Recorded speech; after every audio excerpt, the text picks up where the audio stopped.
আসিয়া আল্লাহর সামনে একবার মাথা নত করেছে, পৃথিবীর কোন শক্তির সামনে মাথা নত করে নাই। আসিয়া এবং ফেরাউনের ফিনান্স মিনিস্টার, অর্থমন্ত্রীর বিবি লুকিয়ে কালিমা পড়েছে, সাইয়েদনা মূসা আলাইহিস সালামের উপর ঈমান এনেছে। ফেরাউন শুনে দুইজনকে ডেকে নিয়ে আসলো। অর্থমন্ত্রীর বউয়ের সাথে দুধের বাচ্চা, বলল দুইজন নাকি ঈমান এনেছো লুকিয়ে লুকিয়ে, এক আল্লাহরে ছাড়ো, আমি ফেরাউনরে সেজদা দাও। এরা বলল জীবন যাবে কিন্তু ঈমান যাবে না, জীবন দিব কিন্তু ঈমান দিব। প্রথমে ধরলো অর্থমন্ত্রীর বউকে, তাড়াতাড়ি আমার পায়ে সেজদায় লুটিয়ে পড়ো। সে বলে না, জীবন যাবে ঈমান যাবে না। বললো তাই নাকি, দেখি তোমার ঈমানের কত পাওয়ার। জল্লাদরে বলল কড়াইয়ের ভেতরে আগুন গরম করো, তৈল গরম করো, দুধের বাচ্চাটারে টেনে নিয়ে তেলের মধ্যে ছেড়ে দাও। কল্পনা করতে পারেন?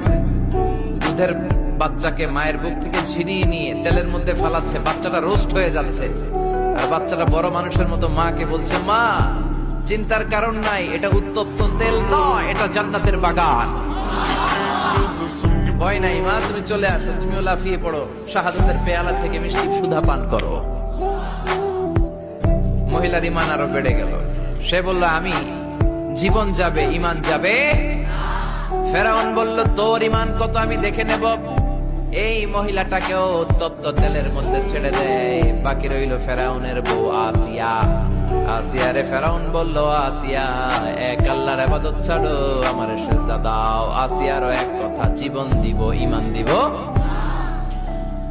ফেরাউন বলে, আসিয়া তোরে উলঙ্গ করব, বউ হয়েছিস, আই ডোন্ট কেয়ার। হাজার হাজার মানুষের সামনে নিজের বউকে উলঙ্গ করলো।